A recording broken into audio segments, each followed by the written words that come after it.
so you found a crack in your window or windshield. I'm going to walk you through the different types of cracks and how you can identify them so you know what to do next. Cracked glass varies in consequence. The timeline of a crack spreading, the risk of it shattering, and whether or not the glass will need full replacement is different for every situation.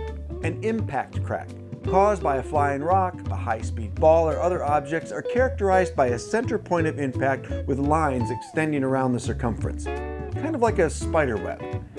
A stress crack starts smaller near the edge of the window, then spreads slowly across the glass.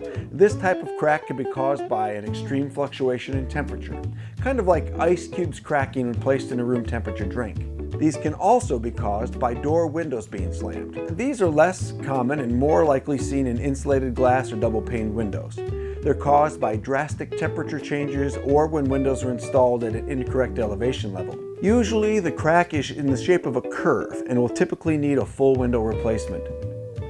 Is there a way to stop cracks from spreading? You can DIY it or give us a call at Glass Doctor and we can help you out.